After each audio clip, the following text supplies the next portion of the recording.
This is the summary of Living the 80-20 Way by Richard Koch. Living the 80-20 Way. Key idea number 1, working all day, every day makes you less productive. To achieve more, you need to do less. Some 50 years ago, computers could do little in terms of processing, yet were massive machines. But today we carry incredibly powerful computers around in our pockets. The story of how computers evolved matches a wider trend in human activity, doing more with less. And in fact, the history of agriculture followed a similar path. More than 300 years ago, close to 98% of the labor force worked in the fields, harvesting food. Due to technological advances, today in developed countries only 2 to 3% of the working population is involved with agriculture. And yet we grow and harvest more food than ever. This is the driving force behind the 80-20 principle. The best 20% of our efforts produce 80% of the results. And by applying this principle everywhere, we can transform our lives. We tend to believe that if we spend as much time as possible working, we'll be the most productive. Yet if you apply the 80-20 principle, you would realize that the best way to achieve more is to work less. Say you're a freelancer, and you need to get a project done in a week. If you give yourself all week to do it, you'll procrastinate, spending your time fiddling around and not working on what matters. But if you give yourself only 20% of the week to complete the project, just one day, then you'll work diligently and efficiently. The end results will be better, and you'll have more time to spend on other things. Interested in how the 80-20th way can work for you? Next we'll show you exactly how to apply this principle to the most important areas of your life. Key idea number 2, to follow the 80-20th principle, set a destination, chart a route to get there, and then go for it. Let's say you want to take a vacation. First, you choose a destination, and then you figure out how to get there. And then finally, you go. It's simple, right? Luckily, it's exactly the same process you can use to change your life and start living by the 80-20th principle. So first, pick a destination. Where do you want the 80-20th principle to take you? Reflect upon your dreams, goals, and objectives. Ask yourself, what's the best 20% of my life on which I'd like to focus? For example, when Steve, a restaurant owner in Cape Town, decided to start living an 80-20th life, he identified some key professional and personal areas on which to focus. He decided that the most important things to him were starting a business, focusing on hospitality, and developing his rock music and teaching. Once you've followed Steve's example and selected a destination, you'll need to find the best route, or how to get there. To do so, take time to figure out how can you concentrate on these areas with the least amount of effort, but with the best results. Remember, there's never just one path, think outside the box. For instance, if you want to become a better salesperson, you could take lessons, find a mentor, get an entry-level job, and so on. All you need to do is figure out which path will get you where you want to go in the fastest and easiest way possible. And lastly, remember to actually go. You need to take action and start moving. But keep the 80-20 principle in mind. You're trying to get the maximum result from a minimum amount of effort. Key idea number 3, focus your attention on your happiness islands. Most of us are in awe of time. It is an extremely valuable and scarce resource, and thus we live our lives feeling that we don't have enough time to do what we want. It may come as a surprise that time is one of the areas that stands to benefit from the 80-20th principle. Once you commit to producing the best results with the least amount of effort, you need to figure out how to make the most of the time you have. So whether you're a freelance designer or a postman, if you dedicate yourself to working harder for a shorter period of time, you'll find your work improved and your free time expanded. But how can you actually achieve this effective use of your time? You can start by identifying your happiness islands, times when you feel happiest, and achievement islands, times when you are the most creative or productive. And once you've identified these islands in your own life, you can maximize your output by focusing on them. That's exactly what Richard Adams did. Adams was a mid-level bureaucrat in the British civil service, and his job was boring and hours long. But he did experience periods of happiness outside of work, especially when he told stories to his daughters. He started to focus on these small islands of happiness.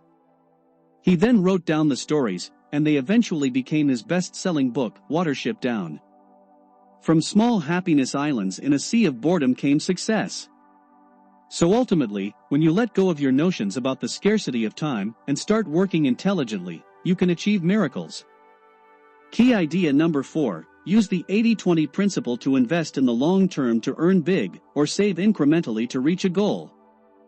As you may know, 20% of Americans own over 80% of the entire country's wealth. And many of these wealthy individuals followed the same 80-20 logic to earn their fortunes, in that they realized you can use a small amount of money to produce unbelievable returns. In short, they relied on the effect of compounding, when profits are put to the task of generating more profit, to grow relatively tiny amounts of money into large fortunes. You can also take advantage of this financial strategy by investing your money wisely, say, in the stock market, and thinking in the long term. In other words, even though there might be periods in which your investment doesn't increase much in the long term, it will increase. For example, at the end of World War II, and Schreiber put $5,000 into the stock market and simply left it there. By 1995, some 50 years later, her small investment had turned into $22 million. Of course, to invest, you need some savings first. And saving needn't be difficult if you do it incrementally. So for instance, you might set up a bank transfer that automatically sends a small portion of your income, consider 10%, into a savings account. That's what Steve and Helen did to realize their 80-20 goal of buying an apartment that cost $60,000. Together, the couple had an annual income of $78,000. At the end of every month, they hardly had anything left, meaning they weren't putting any money aside. To avoid spending everything, they channeled 10% of their pay directly into a savings account. After 6 years, they had saved $66,000, which allowed them to buy the apartment and also fund necessary repairs. Key idea number 5, instead of trying to please everyone, concentrate on the relationships that matter the most. In the modern world, relationships matter. But many of us overextend ourselves. In our desire to build strong relationships with everyone, we end up pleasing no one. Here the 80-20 principle can help too. Since 80% of our relationship satisfaction stems from just 20% of our actual relationships, to lead a happy life, we need to concentrate on the few relationships that actually matter, such as the ones we have with our romantic partners. After all, this is one of the most important relationships we have. A study showed that people who scored in the top percentile for happiness were also involved in a romantic relationship. Nearly 40% of married Americans say they are extremely happy. Meanwhile, only 23% of unmarried Americans would describe themselves the same way. But to have a strong relationship that supports your happiness rather than undermining it, it's important to ensure that you and your partner agree on a few basic values. Some 50% of marriages end in divorce. The best way to avoid this fate is to choose your partner wisely. If you don't agree on the basics from the outset, it doesn't matter how much effort you put into the relationship later on. For example, when Steve met Helen, he tried to figure out what made her happy. He soon realized what really mattered to her. She wanted him to be home on time, she wanted to be able to rely on him, and she wanted him to support her projects. What's more, she loved surprises. And so Steve focused on meeting these basic needs to make Helen happy and strengthen their relationship. Key idea number 6, things will not make you happy. Stress certainly won't, either. Simplicity is the key. You should now have a good idea of how to apply the 80-20 principle to the main areas of your life. To finish, let's spend a few moments focusing on the principle's most basic aspect. When it comes to living a good life, simplicity is key. But what is a good life anyway? Philosophers have spent centuries debating this question. One Greek philosopher, Epicurus, came up with an answer that aligns with the 80-20 principle. The basic components of a good life are food, shelter, clothes, friends, freedom, and thought. And that's it. Ultimately, he unknowingly followed the less is more strategy by focusing his energy on the most important tasks.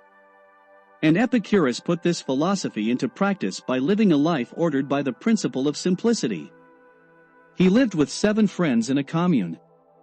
They grew all their food themselves and didn't worry about accumulating wealth. Instead, they spent their time writing books and sharing ideas. If you want to follow a similar path, cut out everything in your life that doesn't make you happy. Consider the story of Anne, who was a successful, well-paid account executive in advertising. Stressed out by her job and exhausted, she quit and gave up her huge apartment for a one-room studio. She started spending all of her time painting, an activity she loved. Although her parents didn't approve of her new life and criticized her decision to quit a secure job and stuck to her path. And eventually, she started to make good money selling her paintings. So by simplifying her life, Anne managed to find more happiness and success than she could have ever imagined. In review, Living the 80/20th Way book summary. The key message in this book: the 80/20th principle says that 80% of what we want is generated by 20% of what we actually do. In other words, if you figure out what you want and focus on what makes you happy, you'll be able to create more with less. Actionable advice: make a list of things that actually matter to you, and then focus your energy on them. Doing so will prioritize your happiness and fulfillment. And it has an added benefit: when you focus on yourself and what you really want, you stop wasting as much energy worrying about what other people think of you. If you enjoyed the video, make sure to press the like button. I have attached a link down in the description below if you wish to buy this book. Let us know in the comments section which book you would like to see next. Thank you for watching the video.